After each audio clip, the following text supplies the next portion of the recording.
Hi, I'm Ethan Segal, and I took a left at the Valley. I know we shouldn't have to scream that we're atheists. You know, we don't have non-astrologers and all that.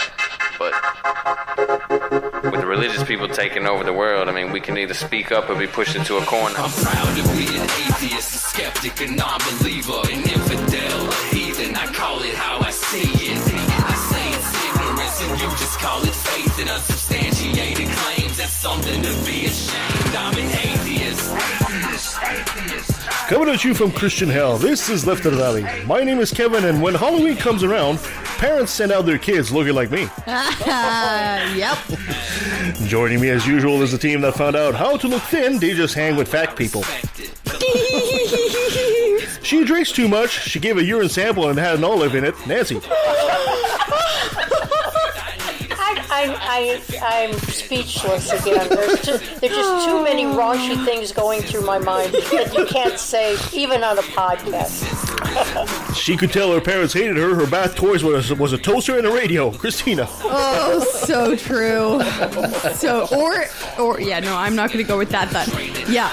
And basically. Food has replaced sex in her life to the point that she's put a mirror over the kitchen table. Kristen.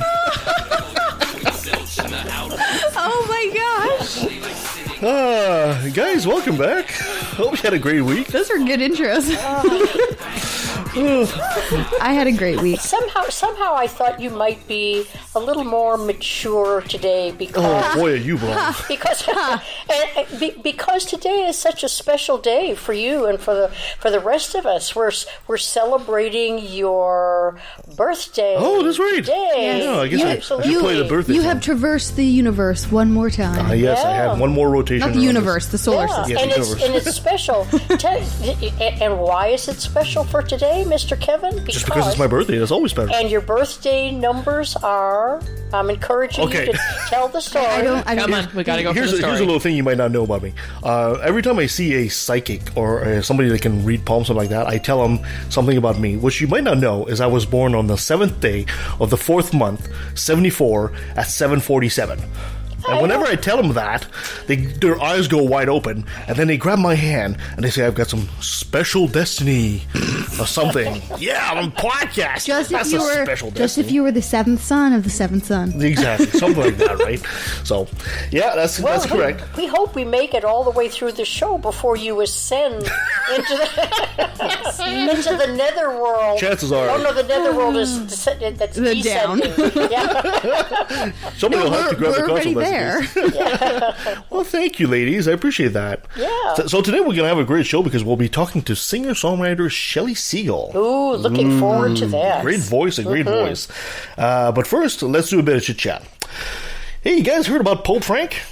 What new happened? I haven't heard this. He had the Vatican scramble after he told an Italian journalist that hell doesn't exist. Seriously? When he was asked, where do bad souls go? He said, quote, well, they're not punished. Those who repent are forgiven, while those who do not disappear. A hell doesn't exist. Oh my gosh. That's almost worse, because you're no longer existing. You just poof. That's better. That is so much better. Yeah, than being tortured in a lake of fire. Yeah, I would agree. But that's so much different than what they what their history has said. Mm-hmm. Like that's like, how is he going to get away with that in their religion? But they have to go with what he says because he's the Pope. Yeah, exactly. Well, that's going to make some interesting, newsworthy speeches and what do they call it? What do they call it when the Pope comes out? I have no They're idea. not canons when he comes out with a declaration, directive. Yeah, I forget what the name of them are. I have no idea. Yeah. I didn't grow up Catholic, so I don't know these things. Well, I didn't either, but I know that there's a certain word for not ecclesiasticals. I don't know what they are, but whatever it is, it'll be interesting. Yeah. So now the Vatican is scrambling, of course, to change the narrative. Understandable. You got to give that about Pope Frank. I mean, at least he's entertaining in that sense. He's kind of putting his foot in his mouth in a good way. Yeah, but now you can't scare little children by telling them, you do that one more time, you're going to hell. That's right. Because they're going to get, the Pope says it doesn't exist. Just if you would deal with that pedophilia problem in the church. Yeah. Now that you've settled that, into more pressing problems.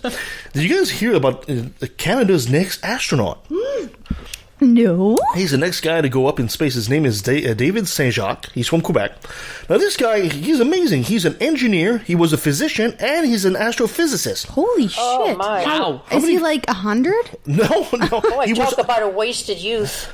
He was also a commercial pilot, and he speaks 5 languages. Holy cow. You know, I'm just going to sit in the corner here Wow. and eat paste right now because I can't even tie a guy's shoes. Wow. I'm sorry. No. I think he is actually ticking off his bucket list, guys. Yeah. Yeah. So it's going to be interesting to see what happens to this guy.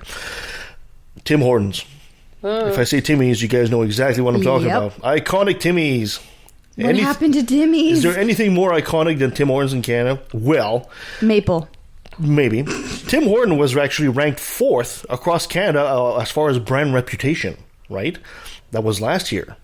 This year, they went down to 50th. Whoa. Why? Remember a couple of weeks ago when we talked about the franchise dispute over minimum wage hike? Oh, yeah. Bam.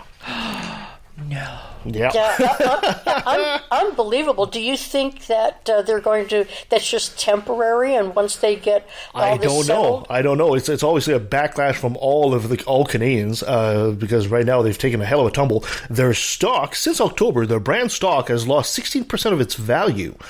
And if you're wondering about the companies that are most recognized by the Canadian public across Canada, it's Google, Of course. Shoppers Drug Mart, and Canadian Tire. Which is after that's followed by Sony, Samsung, Microsoft, Dollarama, Kellogg's, Campbell, and Kraft. One that's really happy.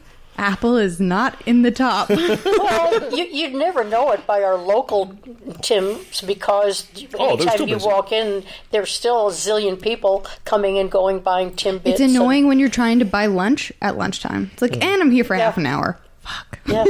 Just to order. Choose your Timmys wisely. Mm-hmm. Yeah, exactly. Nancy, I'm sure you'll have an opinion on this. The Trump trade war with China is escalating. Now, this it started out, he wanted to impose a 25% duty on about $50 billion of imports from China. China decided to list, in return, $50 billion of products. What did he think was going to happen? Yeah, exactly. Well, no, he decided that in his orange wisdom, he decided to list another $100 billion. Oh my gosh, he's so stupid. Of products. I mean, he likes a fight. He doesn't understand consequences. Yeah. He really doesn't understand the global economy. And does he not realize that China has more export than America? They can take more of a beating. No, because he's the one that said that there was a deficit in the U.S. with trade from Canada when there's actually a surplus. Yeah. No, he understands. He wants to fight. He wants to just be the bull. It doesn't affect him personally. That's right. And then they're going to bring in the new person that's like, yeah, we should attack North Korea. Yeah. And of course, the experts are saying that the trade war with China might actually weaken the Canadian loonie. And we might be the ones that end up paying for part of this. And the Republicans and the evangelicals, sometimes a little of both, or they cross over. They're just standing there saying, "We don't care as long as he keeps our agenda going. Exactly. He can do all that." And they're just letting the country go down the drain. It's circling the drain. Terrible. We'll have to. But don't get me started. Yeah, and I don't understand that because they don't seem to understand that China holds what? It's over $1.4 trillion in American debt. Uh-huh. So what do you think if China decides, you know what, we're just going to recall the debt? What do you think is going to happen there? And America can't pay, so now they're going to go to war? Are you kidding me? Over Trump decided all of a sudden he's just going to do a pissing contest with China for the hell of it? No, I just wonder if he's crossed so many lines, there are no lines anymore. But I really wonder if things look as though they're absolutely on the brink, when things like, if Congress will step in and refuse. Now he can do trade policy on his own. He doesn't need Congress. But starting an actual international war. But if it gets to that point, I really wonder whether or not the Congress will step in, or they'll say the 25th Amendment, the man is just an absolute lost cuckoo his mind, crackpot, and stop him. Cuckoo crackpot. That's a technical term. Cuckoo crack. It's a very It fits. Yes. Psychotherapy 101. Cuckoo crackpot. Well, let's finish with some good news. In Alberta, the first adult woman was cured from sickle cell anemia. Whoa, seriously? Yes, which was done through stem cell transplant. Her name is Reve, I'm going to master this, Agiopong of Edmonton. Her sister donated cells. And the sickle still, if you're not familiar with sickle cell, it changes the shape of your red blood cells, and being a nice round, they look more like a crescent, right? And has a nasty tendency to block blood vessels, which of course then affects your organs, and you lose energy and all that stuff. 2 years ago, the Alberta Children's Hospital successfully treated children, because children have a tendency to not reject. The immune, they bounce back easier. Yeah, and the immune rejection is less as well. So they decided to try this on her. She's 26, so she's an adult, and you have more chance to reject the treatment as an adult, and it was successful. So way to go! That is so awesome. Yeah, absolutely. Yeah.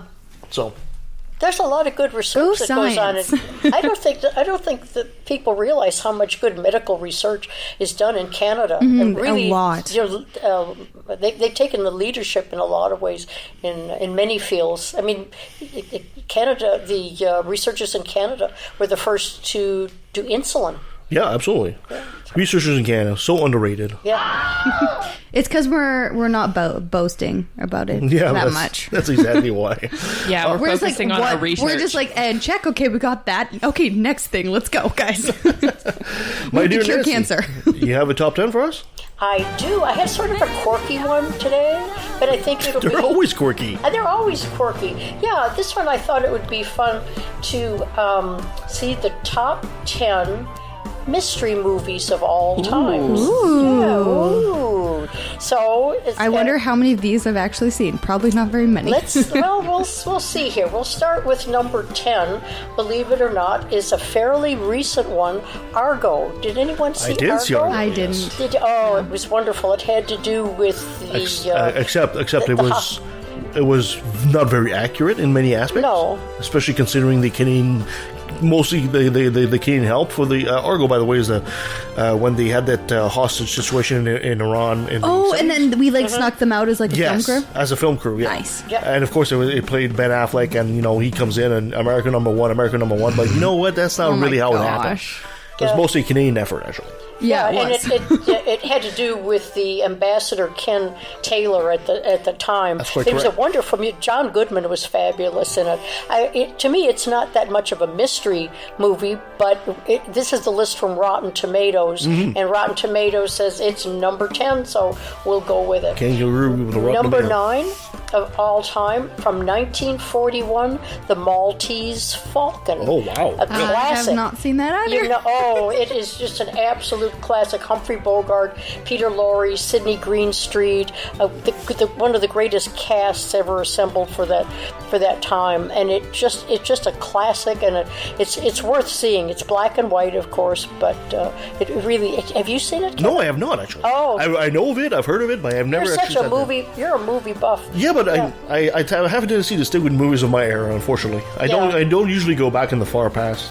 Well, you'll get lost in the plot because there's some big holes in it, but it's the acting and the way the movie is put together. The direction is fabulous.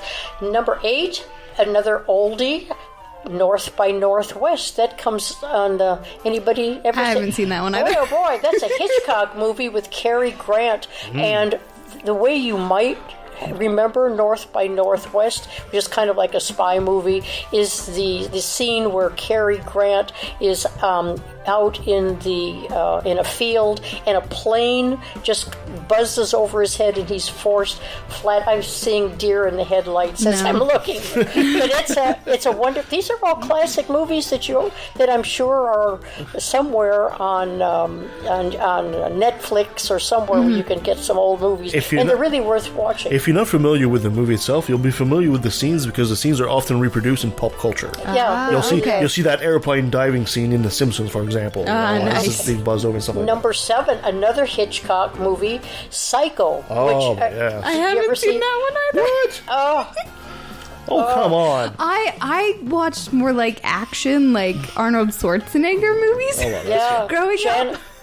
Janet Leigh and Anthony Perkins, and people who saw them, women mostly, were afraid to take a shower for a week. They wouldn't take a shower unless they're, if there's nobody in the house. It was so scary. It was really more of a horror movie than a mystery, and the music from there is often used, for other scary parodies of one kind or another. Yeah, the black and white movie is obviously a classic, and little known fact, the blood, the scene where the blood goes into the drain, it was not actually blood. It was not even red, actually. It was more of a brownish color.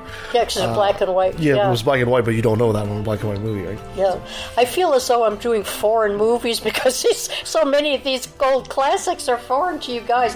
The 6th one I know no one's going to recognize, but maybe there's some oldies or classic movie buffs that remember the movie Laura, which was just a fabulous movie. Gene Tierney, Clifton Webb, Dana Andrews. He plays a detective who falls in love with a picture of Gene Tierney. Weird. And so he wants to solve this mystery because he falls in love with her. Beautifully done. Clifton Webb is magnificent in their oldies. Yeah, put that on your list. Okay. Now, this one, Kevin, you are going to say, yes, I remember, Spotlight. Oh, of course. I haven't seen it yet. Oh, one of the best. Yeah, that one of the Academy. Mark Ruffalo, Michael Keaton. It had to do I've heard great things about it. Yeah, it had to do with the Boston Globe. I know. Yeah, I have a sister. I have a Church. sister who goes to Catholic church, and she's paranoid about Disney because she's like, oh, they're like pedophiles, and I'm like, you go to a Catholic church. Yeah. I'm like, have you seen this movie? Yeah.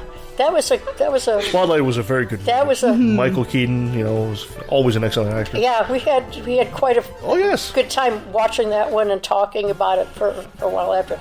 Okay, here's another one that you really have to see. You just have to see it, and it's made in 1920, and it's called The Cabinet of Dr. Caligari, and it was the German expressionist film. It's just pure creepy, and it was done in the sort of postmodern film techniques with the different angles and close-ups, and it is just the creepiest movie sounds you've ever really seen. interesting. Yeah, it was pre-Nazi. It sort of foretold in some ways, the rise of Hitler, but it influenced a lot of movies that were made in the United States after that. This goes back, it's a silent movie, so put that on your must-see list, just for the technique of how that movie was made. And if you look it up in Wikipedia, it'll tell you exactly everything, how it was written, who made it, why, the acting, everything. It's just it's a cult film to end all, and it's often the first film that students will see when they take any film classes. Yeah, classic films.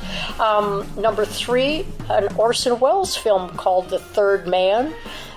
I know Orson Welles, but I don't think I've seen that. Yeah. I don't think I've seen that one. It's Joseph Cotton and Orson Welles, and there again, it's filmed in that Orson Welles, the different angles and shadows, beautifully made film. That was in 1949, so it had to do with World War II, the aftermath of World War II. Number 2, I better have everybody say, I know this one. Get Out. I haven't seen it yet. Yeah, but I want to see it. Get Out. Get Out. It just came out. Right? Get Out was written by Jordan Peele. It's apparently just amazing. Yeah, it's supposed to be amazing. It's a horror film, but it's the horror film that has to do with the black and white tensions in the States. The reason I don't really like mysteries is because I'm not good with suspense. So I actually know everything that happens in Get Out already because I watched all the spoilers and everything. Well, what did you watch the spoilers for? I don't like going into movies not knowing what's going to happen. Unless it's like an action movie. But like a mystery and stuff, I don't like. I get really, my anxiety gets really bad. Like not like, oh my gosh, what's gonna happen? And like, you're that kid that would ruin Scooby-Doo, weren't you? Yeah, yeah, I would.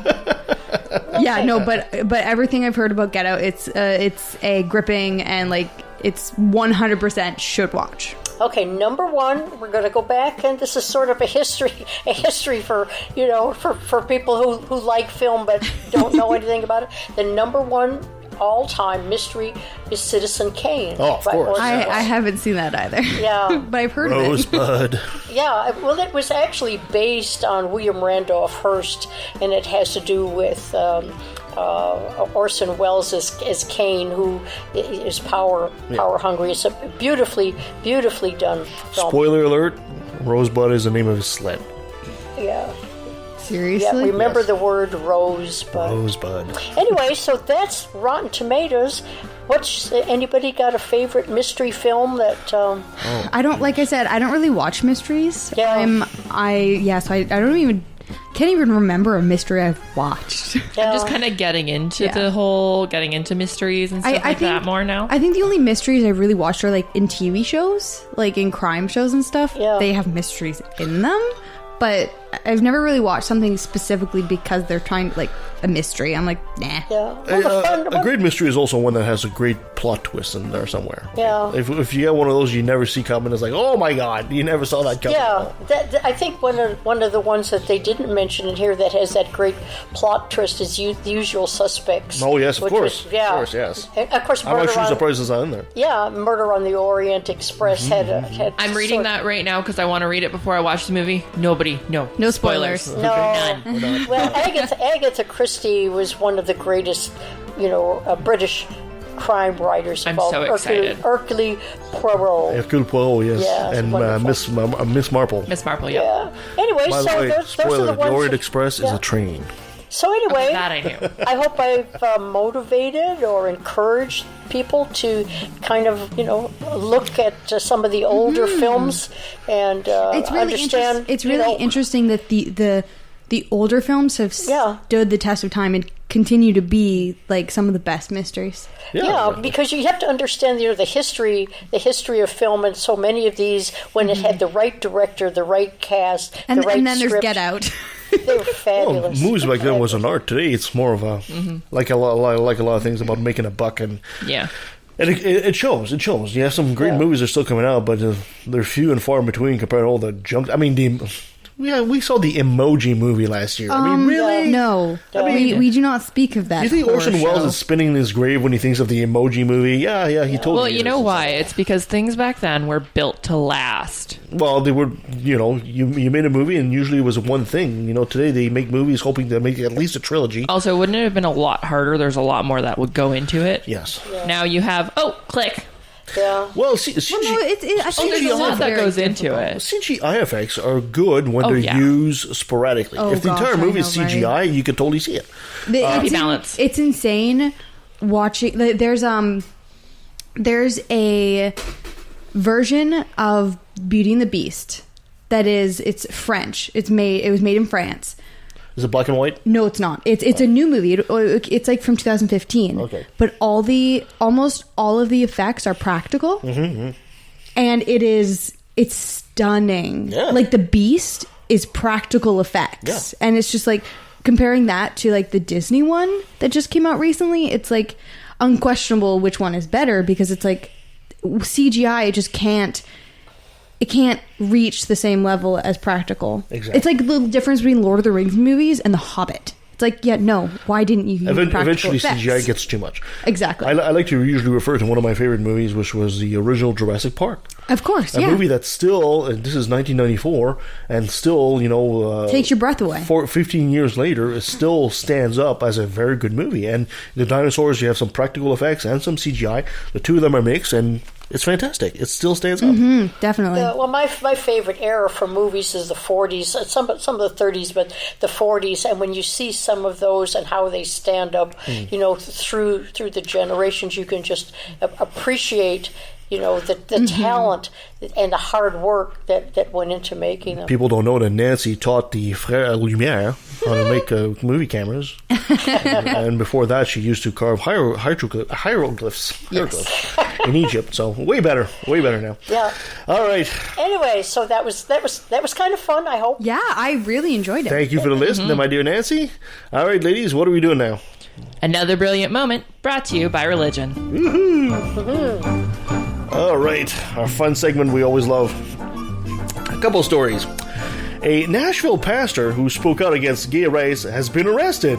Whoa. Oh, really? gosh. And charged with 8 counts of aggravated sexual battery for molesting children in his church. Can I just say how bad it is that I was like, arrested? I'm like, oh god, it's to do with children. Well, of course it is. Of course. You see that coming a mile away, right? According to multiple reports, Pastor Matthew Denny Patterson was arrested for molesting multiple children, almost all little boys, at his church. Oh my gosh, people, stop Nolensville it. Road Baptist Church in Nashville, Tennessee. What? Why? Okay, when someone becomes a pastor, can't they just automatically have to check in with the police periodically? Kind of makes you wonder, eh? Some of the newspapers reported that the children of the church told adult members that Patterson had asked them to sit on his face and stomach, sometimes in their underwear, according to a police statement. And of course, this is Pastor Patterson's got a lot of anti-gay activities. So did all these children say at the same time, or did some of these adults were told by the children and not immediately report? It doesn't say, but apparently this happened over a course of about 20 years. Oh my god. Yeah. So this isn't the first time that Patterson's have been in the news. In 2003, when the city council was considering adding sexual orientation to the local anti-discrimination law, he vocally opposed it. Of course he did. Quote, "We want to make sure to keep the pressure on them. Let them know that anytime they bring this up, we will be down here to oppose it," he told a Tennessean in 2003. Yeah. So is he going to jail? He will be, for sure. The Patterson's bond has been set at a criminal court by criminal court at $100,000 at this point. That is not high enough. Yeah, well, I mean, hopefully he doesn't have the money to get out of there. No, I mean, money shouldn't even enter into. I mean, I can understand it. It's not money. The man is sick and he needs to go to jail or counseling and kept away from civilized humanity for years and years and years. The Baptist Church describes itself as an independent fundamental Baptist church which cites the Bible as the only authority for faith and practice, belief in the sinful nature of man, biblical family roles, and local church autonomy. You know, I thought I saw that. Isn't that the 11th commandment? Thou shalt have some kids sit on your face? That's pretty sure. All right, here's another story. Well, you know what? If it's wrong, I don't want to be right. Conservative Christian activist Dave Delbenmeyer warns that masturbation is wrong because masturbation is homosexuality. So Delbenmeyer recently discussed the pressing issue of masturbation on his Pass the Salt Live webcast. Bet you he was passing something else, huh? Yeah. Arguing that masturbation is wrong because it's really a form of homosexuality. On his program, Delbenmeyer declared, "You just gotta say no, as hard as it is." Yes, I'm sure it was very hard. So does that mean all men are homosexual? And all women are homosexuals as well. Apparently. Yes. If you're very honest about it, masturbation is homosexuality. You're having sex with a man. You're putting images of a woman in your mind, but you're having sex with a man. If it's where the devil will take us if you give him free range in your minds. You just gotta say no to it, as hard as it is. As hard as it is. That was very hard too. As hard as it is. I mean, you have to realize that this guy is struggling with masturbation himself, and that's why he's maybe you should just word it differently. You know, I'll bet this guy is obviously a born-again Christian. A porn. Oh my gosh. Oh, okay, here's another story. That's a t-shirt. Born-again Christian, I love that. That's a t-shirt. Pat Robinson, the man voted most likely to be mistaken for King Tut, believes he's being dominated by homosexuals. What? Yep. Apparently Pat's in the S&M too. Does he have his own red room? He's got to use a safe word. Cinnamon. Cinnamon, Pat. Use cinnamon. Yeah. and he worries that gays and lesbians control the culture. Oh my god. Appearing on his program, The 700 Club, earlier this week, the televangelist went on a rant about a supposed left-wing bias in the media, blaming the supposed bias on gays and lesbians. Robertson declared, we have given ground to a small minority. I don't know what you're saying right now. You can hear me? I'm No. Pat Robinson. You figure lesbians are 1% of the population, and homosexuals are 2% of the population. That's all. That's statistically all. But they have dominated the media. They've dominated the cultural shift and have infiltrated the major universities. It's just unbelievable what's being done. A tiny, tiny minority makes a huge difference. Well, of course, he's wrong as usual. Is there such a thing as an atheist exorcism? Because we've got to get that out of you. If there isn't, we can make it up. You don't like my Robertson voice? No, it was too good. That's what I'm saying. Well, of course, Robertson is wrong as usual. The numbers actually refute any claim that the media is being dominated by gays and lesbians. According to the latest Where Are We on TV reports, only about 4.8% of television roles are LGBTQ characters. And the actual number of gay and lesbian Americans, no one exactly knows what is, but percentage of Americans identify as lesbian or gay because the U.S. government doesn't capture sexual orientation in the census. And it won't all the way to 2020. We all have the estimates, however, a new survey revealed the numbers could be as high as 12%. So, commenting on the story, our friend Hemant Mehta of the Friendly Atheist explains that what's really bothering Robertson are those conservative Christians who think like Pat Robertson. When Robertson talks about the LGBTQ people dominating the culture shift, he's really referring to the fact that people no longer have an automatic revulsion to them. In his world, acting on one's homosexuality is an unforgivable sin. Outside his bubble, though, more and more people don't give a damn. Live and let live. Don't worry about what other people do in the privacy of their bedroom. Hemant is actually right. Yeah, I mean, to take that fear away, and there goes the evangelical movement, slowly. You know, as soon as people say gay people, they don't jump on chairs like they've seen something. It's really crazy when you look at how much fear is controlling these people. Oh yeah, it's absolutely nuts. Mm-hmm. Okay. But they need that. I mean, there has to be, some enemy that needs to be conquered. Yep. And the only way you conquer them is by more Christianity, more church, more money. Because for them, the world is so black and white. So black and white. Yeah. You're either for God or against Him. Black, white. And when you start chipping away at your fear and lessening that, the world kind of gets a little more gray. And then you're like, oh, wow. Yeah. Yeah. And we've bumped into this problem before, right? Whenever we talk to Soji 123, it's always the same thing, right? Remember Dr. Dran saying, it's the religion that brings the culture, you man or woman. That's it. Black and white. Yep. Dichotomy, and that's it, right? No matter what it is. So anyway, we can go on and on this. Well, thank you so much, ladies. So let's take a pause, and when we come back, we'll be with singer-songwriter Shelley Segal. Oh, boy. Woohoo! So stay with us.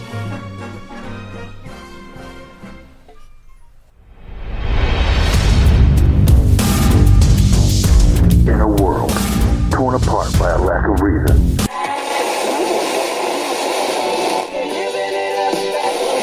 or lease, and I think it should be religion treated with ridicule and hatred and contempt, and I claim that right. In the morning. Hi, everybody. This is Robert Stanley from the Right to Reason podcast, and if you subscribe now, you'll get free. Learn more about the broadcast at therighttoreason.com.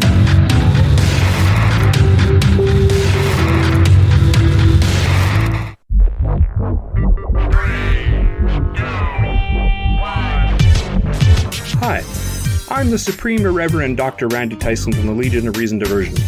Join me and my co-hosts, Christine Shelska, Twyla, and Nate Phelps, as we explore issues at the intersection of atheism, humanism, and skepticism. Topics range from alternative medicine to the interference of religion in public policy. We often have special guests to help us understand the topic du jour. Previous guests include biologist Jerry Coyne, ex-Muslim author Ali Rizvi, philosopher Peter Boghossian, and the late physicist Victor Stanger. You can watch us on the Legion of Reason YouTube channel or subscribe to the audio version through your favorite podcatchers such as iTunes or Stitcher. And don't forget to like the Legion of Reason Facebook page.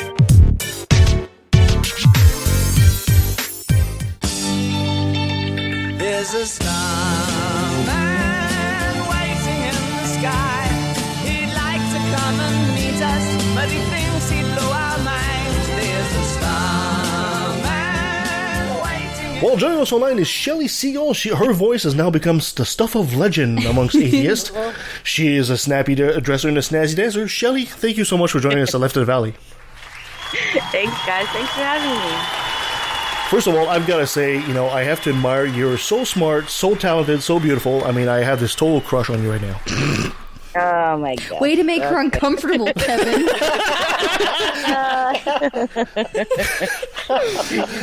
Shelley, although you're very well known in the... I'm not going to be able to leave.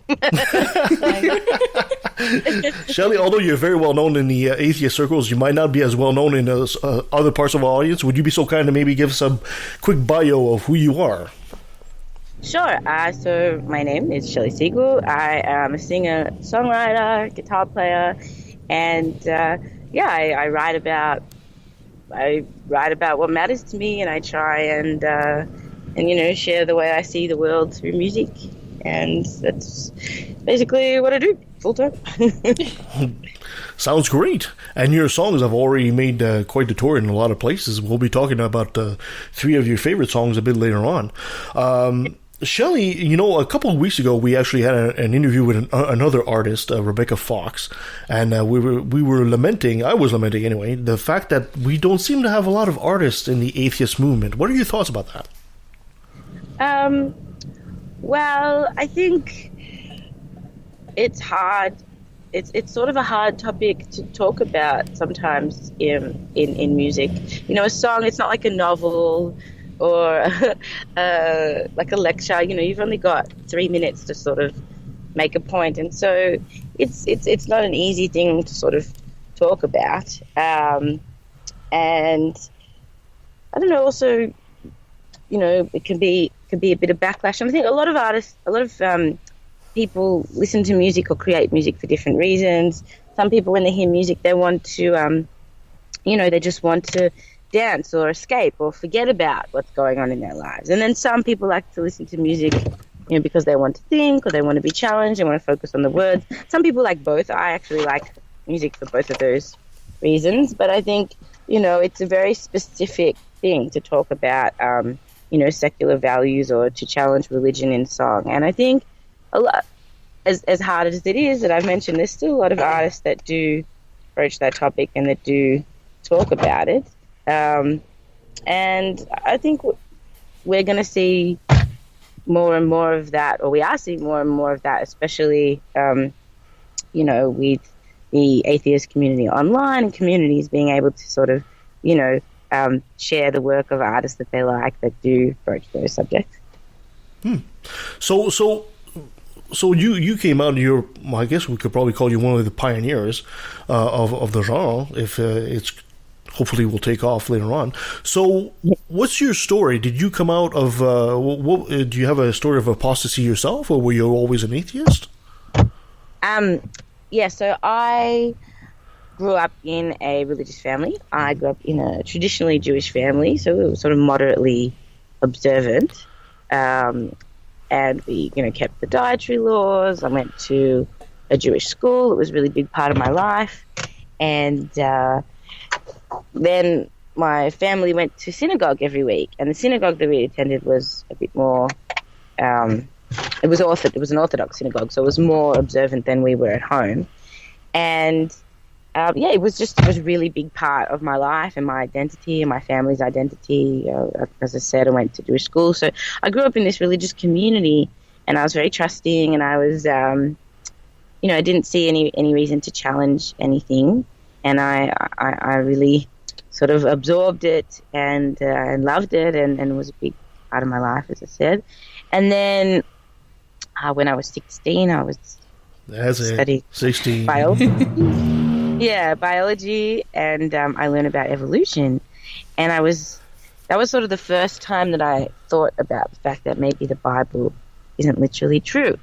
And it was, I guess the start of questioning, probably about three years of questioning and, assessing my beliefs and understanding that, there was something to challenge, and even understanding the fact that I had a religious worldview. You think, okay, I'm Jewish and I believe in a God, and you have certain beliefs, but you don't realize that your entire worldview is religious, and there's not, there's so many different parts to question and challenge, and so that took a long time. I think by the time I was 19 or 20, no, by the time I was 20, so about 4 years, I identified as an atheist, and a big part of that as well was traveling.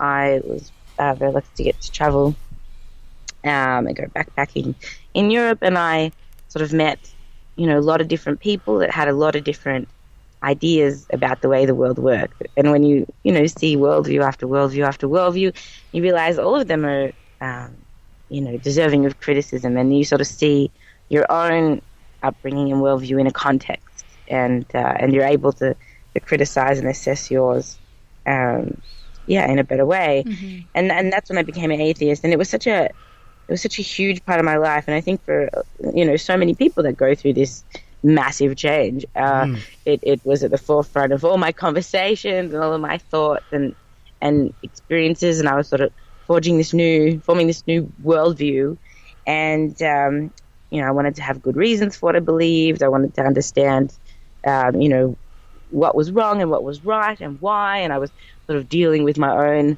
mortality for the first time and coming to terms with, there's no heaven, I'm not going to see my family again. And so it was just very, very intense time. And for me, I've always written about, what I'm going through. Music and songwriting has always been a catharsis and a release and an expression for me. And so I just did what I naturally do when something's intense in my life, and I wrote about it. And then I had about 3 songs that I'd written that sort of matched this theme, this overarching theme of atheism or free thinking, non-belief, and also of leaving. And so I thought, how cool to have like a whole album that talks about all my views, on all my thoughts on this and this experience. So I made my first album, which is called an atheist album. Nice. So some of the music on your first album, is it music that you wrote while you were transitioning into atheism? Yeah, I would say it was all after. So I mean, okay. With the transitioning. So, but I identified as an atheist, and I didn't believe anymore, and I was dealing with, I guess, the aftermath of that. That was all the songs written during that aftermath. So sort of, looking back and reflecting and thinking about how you're going to move forward and thinking about what are my new values in life. Yeah. It's amazing what a little education and a little life experience, pardon my the wording here, will fuck up your beliefs. That's it, and how empowering it is. Definitely. While it was, a very challenging time, it was also incredibly empowering because you have to take responsibility for yourself and your own decisions and your own knowledge, and it was just, it was a really amazing time. Mm-hmm. Was it around that time that you did you also move from Australia at that point, or was it way before that? Oh, I've only been in the US now for 2 years. So when I released an atheist album, you picked perfect timing. Oh my gosh! Just before the election, I did not see that coming. You should have just kept going and come here to Canada. We're way better. We're way closer to what Australia was anyway. I mean, I know, right? And we have it's like America, but with all of the correct measurements. You can actually tell the temperature outside. Exactly. The hardest thing about going and I'm sure you experienced this too, talking to Americans, the hardest thing about going from Celsius to Fahrenheit is you lose the ability to make small talk about the weather. Oh, I know, right? Because it's supposed to be this easy thing that everyone can talk about. Oh, how, where does it get to where you live? And what about here? And you're just like, oh, what does that mean? I don't know. My conversion chart. Where's my conversion chart? yeah, exactly. They're like, it was 90 degrees. I'm like, so you were dead? Oh, all right. Continue on. So after your Atheist album in 2013, you released one called Little March. Yes. That was a really amazing experience. I hadn't really done any co-writing before because, I usually write all my songs myself. I did one sort of collaborative thing before that where I did a song I was a feature artist with a DJ called Carl Cox. So that was, a unique experience where I got to sort of write with producers and then be part of someone else's project. But I hadn't really collaborated with with another artist before, to create like a joint project together like that. And so Little March I wrote with singer-songwriter and guitarist Adam Levy. Mm-hmm. And he's a bit of a legend here. He's, jazz Americana artist, but he also played guitar for Tracy Chapman and for Nora Jones. So everyone heard his playing, it's him playing on Don't Know Why and Give Me One Reason. Yes. And I was so excited I got a chance to, work with him. We spent 3 or 4 days together, holed up in a little comforting room, talking about life, talking about our experiences, and writing together. And we wrote this record, in a week. How much drugs were involved in that? Oh my gosh! Sorry. How much drugs were involved in that for 3 or 4 days?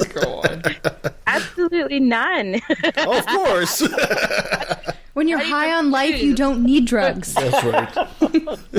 I mean, I think it depends on the kind of music that you're making. Sometimes, being in a different state of consciousness can be good for your creativity. But for us, we were working, and we were just nutting them out, and it felt really, really easy. And at first I was so nervous because I hadn't really written with someone like that, and and also I was really excited to work with Adam because he's incredible, but also he's worked with Ani DeFranco, who is one of my biggest heroes and inspirations, and he just played on her last album. And so, I was really nervous, but Adam made me feel really at ease, and we wrote these beautiful sort of jazzy, bluesy, folksy songs. Nice. And and so that was my second album, Little March, and we recorded it in downtown LA with Adam's friend Husky, who's like a Grammy award-winning producer, and we had my dad come and play violin on one of the tunes. We had a double bass player, Kave,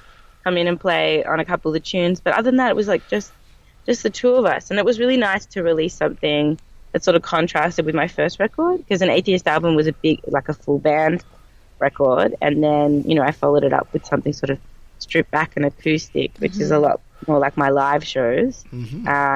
It was just nice to have 2 completely different records that showcase different parts of me. And then in 2014, you released An Easy Escape, and in 2015, Strange Feelings. You're busy. You're pretty busy out there. Yes, I am. All my favorite artists, are really prolific, and they release records every year. Like Ani DeFranco, I've got 20 of her records, and another artist I really like, Mark Kozilek. I think he's released 5 records since I moved to the US. I'm like, what is everybody else doing with their life? I like to release music every year as much as I can. I just dropped a new record actually last month on my Patreon, which is like a subscription service. Yeah. So I just dropped a new EP there. I've also done an album of jazz standards with Dan Barker. I don't know if you guys are familiar with Dan Barker from the Freedom from Religion Foundation, which was really fun, just him and me on the piano. So I really want to get a big output out there. I write a lot more music than I release, and the whole process of writing to releasing is very long. You might write a song, and then by the time you have a big collection of songs to choose from, then you go in and record, and you have to do the mixing and the planning for the release and do a marketing plan. And so sometimes it can be like 2 years between or more between when you write a song and when it actually gets to your audience, which which is it's a long time. And so I try and release material as often as I can. And then also, as I said, I've been doing this new subscription service where now I'm just putting up music every week.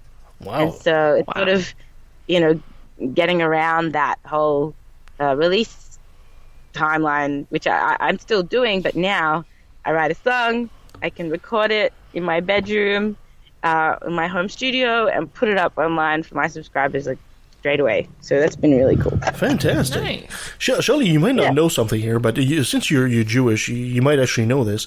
Nancy here is actually the original Wandering Jew of legend. Oh my gosh.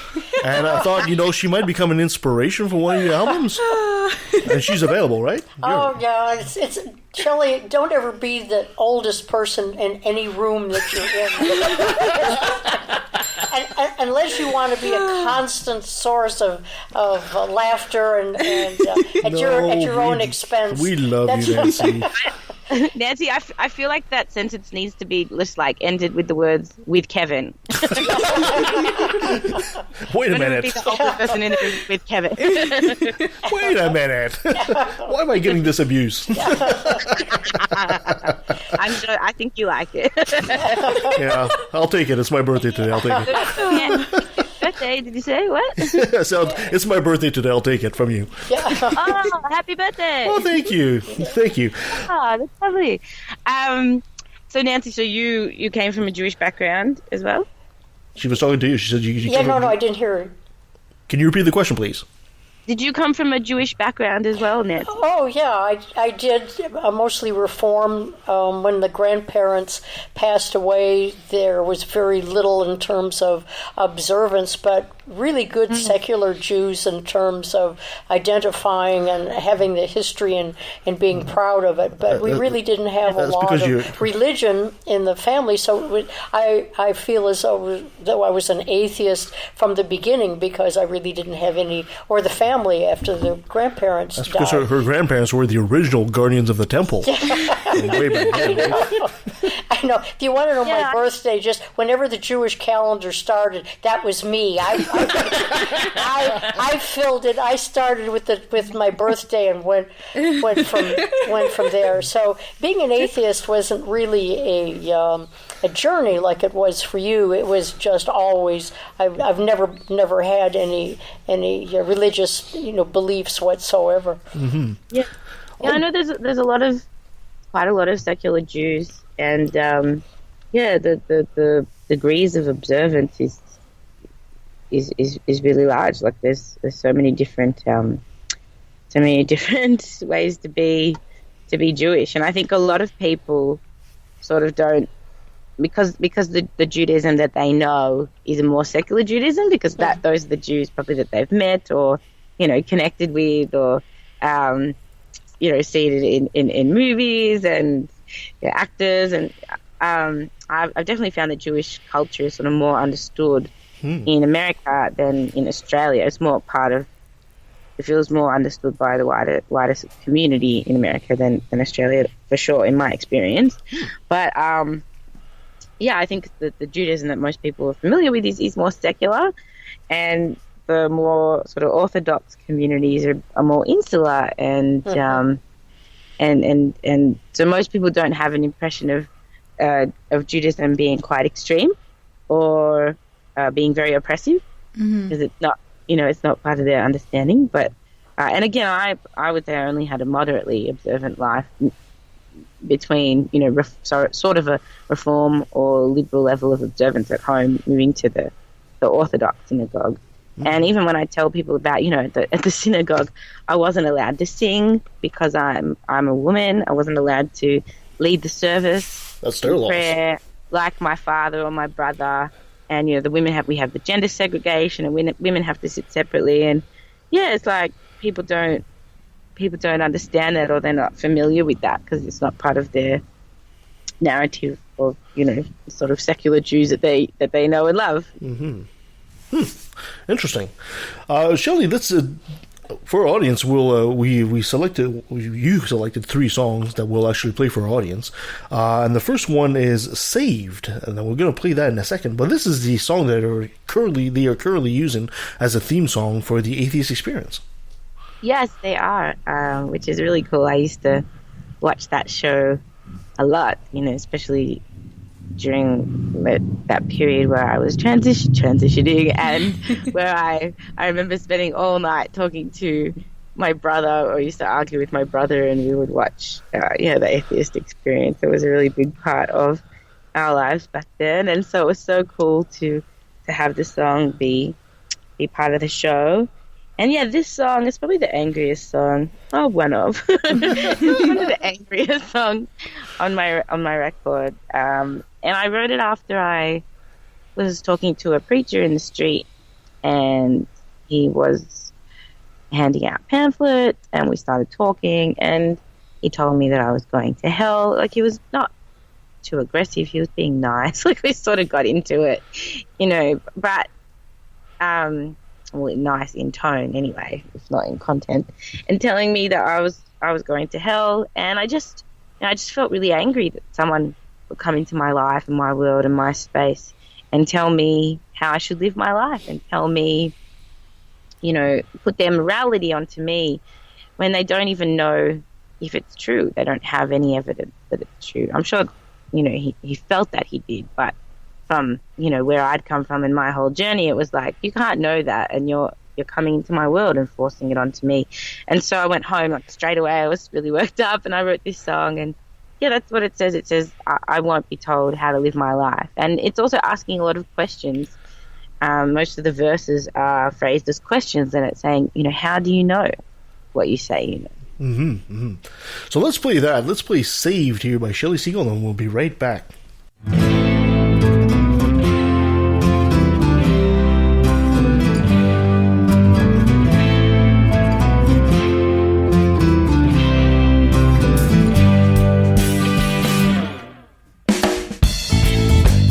Say that I need to be saved. Say with me, the devil got his way. I want to know how, when you are praying, when you are doomsdaying, how you think you know that someone is listening to what you are saying. So you think that you can tell us how to live our lives, never questioning the source from which your moral code derives. You think that suffering is part of some great plan that's been devised. I wonder when we'll be rid of your life.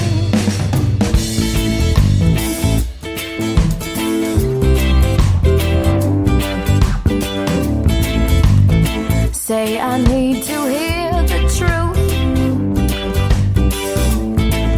A sales pitch of eternal life and eternal youth. All these blessings you are bestowing upon the one you say is all-knowing. Or are they really deserved? If you sending me where you say I am going. So you think that you can tell us how to live our lives, never questioning the source from which your moral code derives. You think that suffering is part of some great plan that's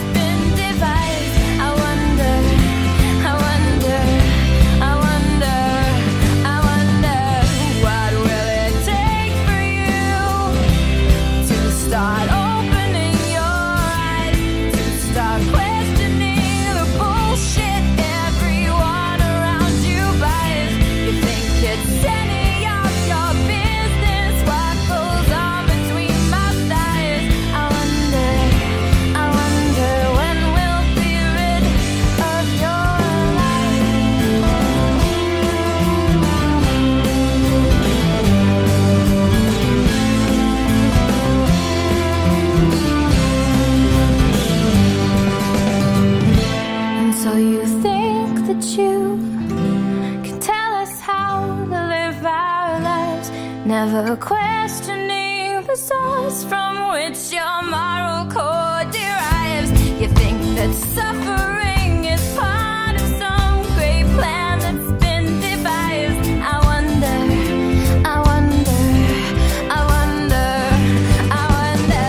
what will it take for you to start opening your eyes, to start questioning the bullshit everyone around you buys. You think it's any of your business what goes on between my thighs. I wonder when we'll be rid of your life.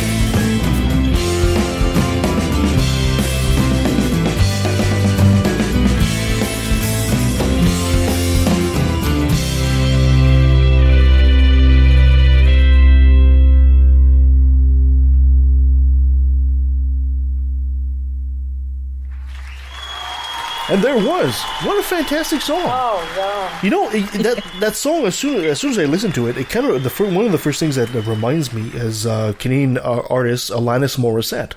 Oh my God, I love Alana. Yes, that angry rocker girl. And I said, this is so much like that. Oh my God, that's so cool. Yeah, that's great. So anyway, so you went and you talked to a priest, like you said earlier, and you decided to write this down. You just went on a complete rant, and then it became a hit. Now, please tell me, whenever you talk to your brother, you rub that in his face now, because now the song is the theme song of the Atheist Experience. That's like a huge win. That's like, bam! Shelley won, brothers, nothing. No. My brother is, I shouldn't speak for him, but I would say he's not religious anymore. Oh, so does he double win right there? Yeah, this song was sort of the first song that really got traction for me here in the US. And after I released the song, I got to sing at the Reason Rally back in 2012. Mm-hmm. It's this big, free-thinking, secular atheist rally in Washington, D.C. on the National Mall, and there was 30,000 people there. It was just an incredible event. It was so cool to sing about, these topics that are so important to me, and know that everyone there felt the same way and was there for a similar reason. It definitely touches on so much of the frustration and anger that atheists can have, and that we don't really have a lot of outlets for. Mm-hmm. And with music, it can help you realize sometimes things that you didn't even realize you were feeling, and give it that outlet for expression. Mm-hmm. That a lot of other people have in mainstream media and mainstream music, but has never really been expressed for atheists before. Yeah. I mean, that's what I love about music. When you hear a song that, sort of, challenges the way that you think, or changes the way that you think, or gives words or expression to a feeling that you have, or an understanding that you have inside, but maybe haven't expressed before, and it makes you feel understood and affirmed and empowered. It's like the most amazing experience ever. That's what, sort of really grabbed my attention since I was a kid. That's when I liked the first album that sort of blew my mind was Jagged Little Pill. I was like, oh, she's singing about something that matters, and there's a rage here, and there are different emotions than the usual gamut of, what you hear on maybe commercial radio, or what I heard. My dad used to give me like Mariah Carey and Whitney Houston tapes and Taylor Dane. It was beautiful, and it expressed, a lot of different emotions. But this was like really, really powerful. And when you get that sort of, when you see yourself with your worldview reflected back at you through music, it's really incredible experience. And some people sort of criticize me by saying, oh, you're just preaching to the choir, you're singing this stuff, people already agree, you're not changing anyone's mind. Well, I don't know about that, because I've definitely had my mind changed by listening to music, or my perspective sort of broadened. But I don't think there's anything. I don't think it's preaching to the choir. I think it's a Kimya Dawson lyric, but I think it's singing with the choir. Yes. You're sort of singing on behalf of, you know, the people that feel this way, and you're expressing this sentiment, and then people can sing along, and that's empowering. It's exactly what we were discussing just before you came on, saying, you know, in the atheist movement, you have all the stats, all the numbers, all the math and the science that you want, but that's kind of a dry thing. It takes artists like yourself to actually bring out the emotional side of things, how people feel and how they react, and you're doing a great service, I think, to the population by expressing this. And I think that's one of the reasons why people are attracted to the songs right away, because it's like, yeah, you can reason all day long, but you can't express the anger that an atheist might have, and you've done that through your songs. Oh, thank you. Thanks a lot. That really means a lot. Yeah. Cool. So let's move on to song number 2, which you call Apocalyptic Love Song. I love this one. Now, what was the genesis for that song? Well, it's dedicated to Christopher Hitchens. Oh, there we go. Big inspiration to me and so many people. And I think, you know, like we were saying before, when you hear somebody that puts into words how you feel, let alone so as eloquently as he did, you know, it can really be empowering and emboldening. And I felt when I watched Christopher that, you know, I felt more that I had the courage to talk about these things. Yeah, I'm not a confrontational person, despite what, you know, some of my angrier songs may imply. I don't like hurting people's feelings. I don't like, you know, arguments. I sort of, you know, used to really shy away from confrontation, and I found it really hard to talk about these things. But seeing him and listening to him really, really helped me to get over that and feel that I had the strength and the right to talk about what I really believed. And so the song is sort of made up by a lot of different ideas that I gleaned from his different talks and writings about, you know, the universe is not a place that's conducive to life. It's not a place that cares about us. And, you know, when I had that change of worldview where I thought, okay, there's not somebody there looking after me. I don't get to live forever. I don't get to see my family and friends again. All that I have is this moment. And some people sort of find that as depressing, and they sort of charge against atheists. Like, how do you get out of bed in the morning? How do you have any meaning in your life without God, without a plan? And this song in the chorus to me sums up like my answer to that, which is it's not going to last forever, and it doesn't mean anything, but it feels like it does. And that's enough, and that's more than enough. And it's my relationship with my friends and the people I love and myself in this moment that's so beautiful and so meaningful that's enough for me. I don't need anything else. Christopher Hitchens was so eloquent as an orator that, you know, he was a man that could tell you to go to hell and give you directions how to get there, and you would thank him. Because he was just that good, you know. And, you know, I'm totally on the same page as you are right now, Shelley. I totally understand your admiration for the man. So right now, let's play Apocalyptic Love Song for our audience by Shelley Segal. We'll be right back. One day the sun is going to die. For us it means no more sunsets to the universe, just one less star in the sky. And almost all who ever lived have already died. Countless stories of love and war and hope and pain now silent, placed side by side. Yes, I understand that my whole life is just a blink of an eye in the history of the earth. It's with each moment that goes by, but this moment that I am with you, it feels like time has stood still. It feels somehow like it mattered, that it always will. In 1 billion years, the oceans will dry, while somehow life may continue. It will not be known to you and I. To think we are so important is an obvious crime. We know that we are specks on a tiny dot, hurtling through space and time. Yes, I understand that my whole life is just a blink of an eye in the history of the earth. It's with each moment that goes by, but this moment that I am with you, it feels like time has stood still. It feels somehow like it matters, that it always will. Yes, I understand that my whole life is just a blink of an eye in the history of the earth. It's with each moment that goes by, but this moment that I am with you.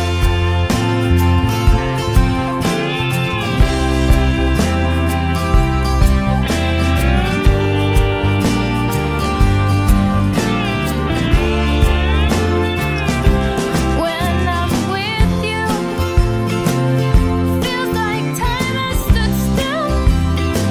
It feels somehow like it matters, that it always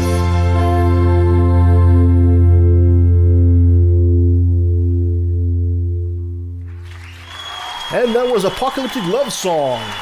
I just love like the first line. Yeah. Yeah, the sun's gonna die. It's like, oh wow, there we go. True. Yeah. Oh, I was not aware that Christopher Hitchens was your inspiration for that song, and it's a pleasant surprise. And I listened to it a bit differently now that I've heard that. Yeah, cool. Yeah. So our third song we're going to be talking about today is "I Don't Believe in Fairies." Yeah. Now you've never been to Iceland, obviously. In Iceland, they still believe in fairies. You've just murdered Tinkerbell. How could you? I know. This song I wrote when I was living on my own, and I heard this sort of spooky noise outside my door, and I wasn't afraid. I just thought, it's a noise.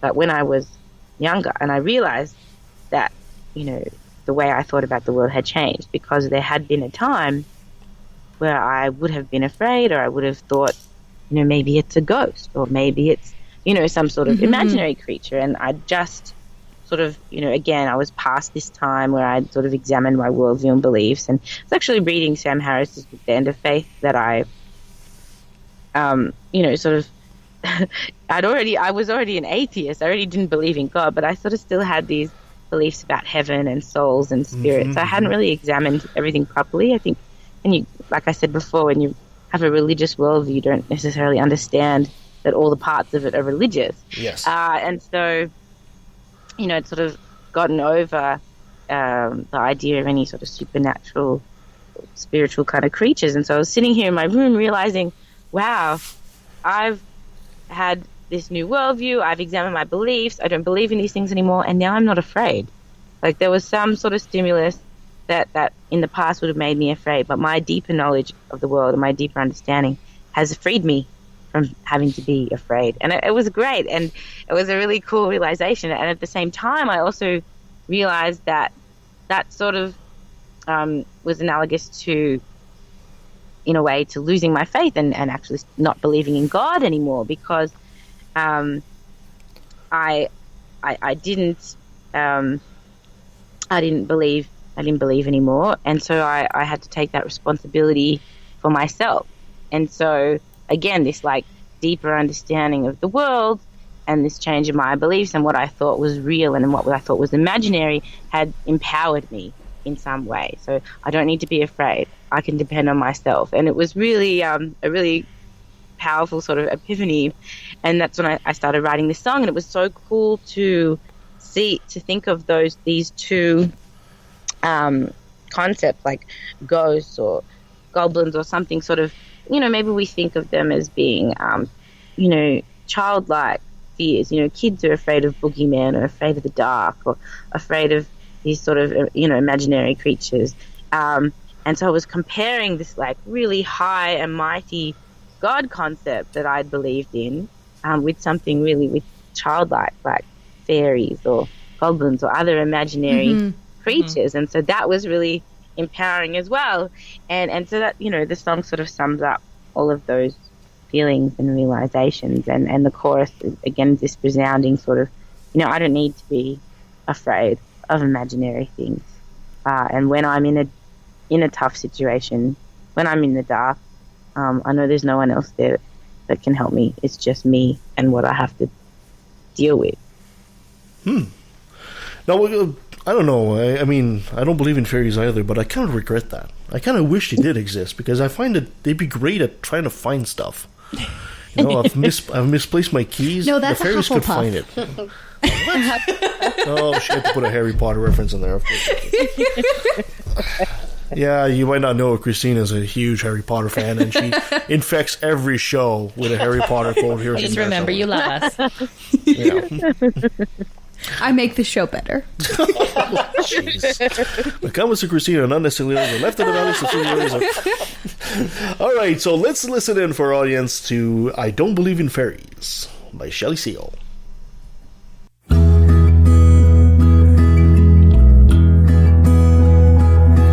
I don't believe in fairies.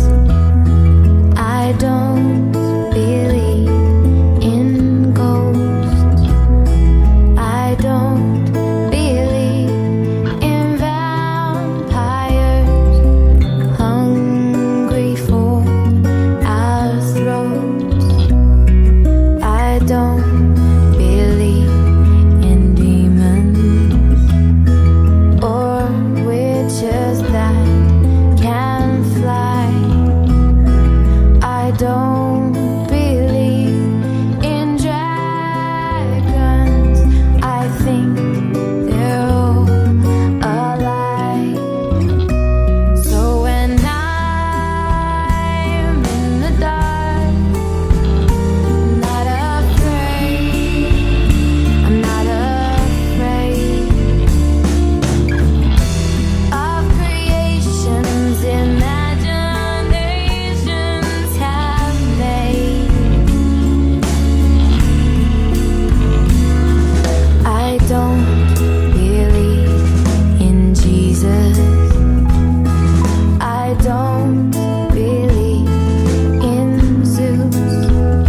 that was I Don't Believe in Fairies.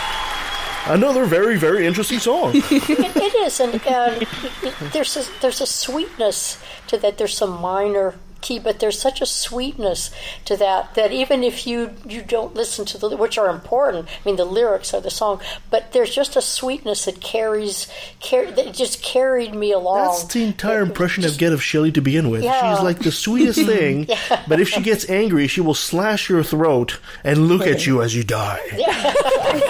You don't want to mess with her. No, but with a sweet look on her face. Yeah, she's totally sweet. But exactly. The Dr. Jekyll side of Shelley would just destroy you. But there's the gentle. All these songs, right? Because I'm singing, I think, beautiful melodies, and I've got a pretty voice, and you do got these engaging, interesting chords, and so you've got all these musical elements that are beautiful and engaging, and so you're sort of drawing people in with that side of things, the pleasant aesthetic side of things, and then you're hitting them with this message, and I think people are a lot more able to absorb a message or an idea through a song rather than a discussion. Like, Definitely. I could talk about this stuff till I'm blue in the face with people. They're not going to listen. They're not necessarily going to listen. They're not necessarily going to consider. They're not going to let me talk for 4 minutes, where like I can in a song, where I can literally for 4 minutes say, this is what I think. This is what happened to me. Yeah, it does. It just all the aesthetics and the message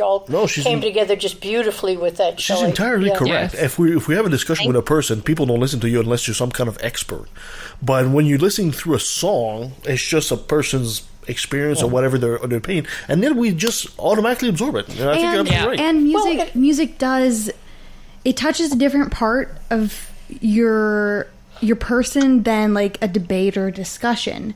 When listening to music, you let down your guard because you feel it, and there's nothing really to guard against. You're listening to a song, you're listening to a tune, you're listening to and whatever. When you're listening to music, you ever receive a tuba to the face? But you can feel where the musician is coming from, and a lot of people find it hard to look at another person's point of view, especially in a debate or a discussion with someone they don't agree with. But listening to music, you can't help but feel what the person's singing about and understand it to a level that just in a discussion you can't reach. And it's good to understand people, even that you disagree. Then on the other foot, like I'm not interested in listening to preaching or listening to people talk about their belief necessarily. Like obviously, it's a friend or someone I love. Like I really care about their experience, and I'll listen. But I'm not interested in hearing about that stuff. But then sometimes I hear religious music, and it's so beautiful. One of my favorite artists is Ben Harper, and he, some of his music is really, sort of worshiping, and I don't care. Like when I listen to it and I feel his real emotions, and I feel, what he has to say and his passion. It's so beautiful, and I still can take what I can take out of it. I can feel uplifted in some way or moved in some way, and so I think music is a medium that is able to sort of bring us together and unite us in our understanding, despite what our differing beliefs. And I sort of hope that in the same way with my stuff, where people that are religious and may not agree with me, at least they can listen to the music and maybe feel that they understand that worldview better, and that it's less it's more normalized, and it's less sort of intimidating or scary or evil, or sort of dispels some of the way that they picture an atheist worldview before. Some of my religious friends, one of them says, you're spiritual despite yourself. Oh my gosh. I don't agree with that, but I know that she listens to that music and she derives some kind of meaning from it, and that is so important to me, sort of crossing those borders. No, I totally understand your point. I think you can make that same point for the late Leonard Cohen, the song Hallelujah that everybody loves, right? Love that song. And it's totally a religious song in many ways, but when you listen to it, you can't help but love it anyway. But don't worry about it, Shelley. You should tell your friends, too, that, everybody knows that all the best bands in the world are affiliated with the devil. Of course. So, Jesus ain't no rock star. Shelley, what's next for you? Where are you going? This is your chance to plug yourself, be as shameless as you want. If people want to talk to you, want to buy your albums, where can they find them? Okay, cool. So I have my website, shelleysegal.com, where you can grab all my albums digitally or physically. I also have, all my music is available for streaming on Spotify and Pandora, any streaming service. It's also available on any digital sort of music store like iTunes, Amazon.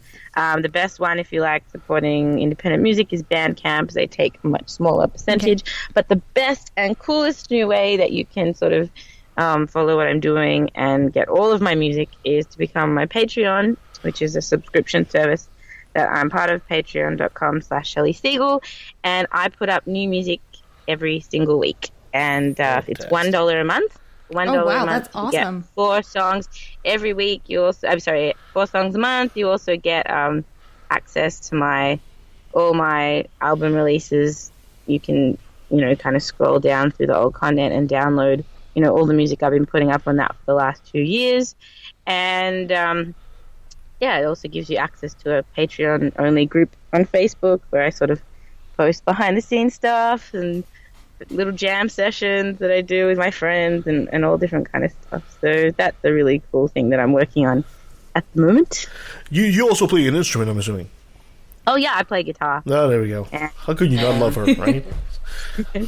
Shelley, we love you, dear, and like you said, feel free to come back as often as you want on the show. You have friends north of the 49th. Thank you, and I'm hoping I'll get to come and see you guys soon. I'm hoping to go to Canada and escape America. Sorry? I said, and escape America. And escape America.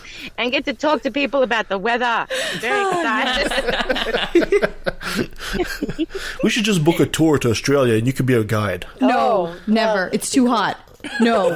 Thanks, Shelley. Stay behind that. Yeah, thanks, Shelley. Right now, so yes. I don't do anything above 25 degrees. Yeah, thanks so much for taking the time to be with us and explaining so much of who you are and where you come from and what your beliefs are. It's just been wonderful. We hope you come back. Yes. And Shelley, I really appreciate the chance to share my music with people. I really thank you for that. Absolutely. And Shelley, before I let you go, I gotta have you say, hi, I'm Shelley Segal, and I took a left to the valley. Hi, I'm Shelley Segal, and I took a left of the valley. And that was the incredible Shelley Segal. Wasn't that a delight? She's delightful. Are you kidding? I'm about to ask her to marry me, I think. No, I'm just kidding. Good thing I stopped you. Your girlfriend might have issues. She's going to have an issue. She's going to hear this. What? She's going to wait for me with something here. No, I'm just kidding. She's such a fantastic artist. I mean, it's improbable in a way, although, having grown up with Joan Baez and people like that, but the ability to blend that philosophical secular outlook with beautiful music that it affects you emotionally, and it's like Christina said, you let your guard down, and you can let those ideas in, and you don't even realize, what's happening because you're so totally engaged. And you might be able to understand something that you otherwise wouldn't have. Absolutely. Yeah, exactly. She's really quite a woman. Yeah, so go ahead and help her. She's totally an artist worth following. Yes. And she's just a fantastic woman. Yes, she is. Yes. All right. Thank you so much. And a nice woman. Yes. I mean, really. Absolutely. Yeah. Yes. Thank you so much for joining me on the show today, guys. And you can follow us at leftofthevalley.com. You can follow us on Facebook, on Twitter at LATV Podcast. Send us an email, leftadvalley@outlook.com. Send your complaints to Nancy on the 3rd floor. Absolutely. Coming up next week, we'll be talking to Crystal Child, Jessica Schwab. That'll be interesting. Should be a good show. And on the 21st, we'll be talking to Hector Garcia and the psychology of religious oppression. Yeah, looking forward to that one. I'm looking forward to all these shows. And at the end of the month, we'll be talking to Dr. Ben Davis and nuclear power. We're going to try to dispel some of the myths about nuclear power, because I've got some good questions about that too. And in May, we'll be talking to John Wathy and the illusion of God's presence. That's going to be cool. We got some great shows coming up. I love that title, The Illusion of God's Presence. I know. It's going to be very interesting. This one was actually recommended by our old friend Christopher DiCarlo. Oh, okay. Exactly. So, thank you so much, guys. You know what? I'm not going to play the song as usual. We're just going to scratch that, No, we're just going to play one more of Shelley Segal's and leave you guys with that. So we'll play Somebody Like You, which is her latest song for our audience. Thank you so much, Shelley. Thank you so much to our audience out there. Enjoy.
Down.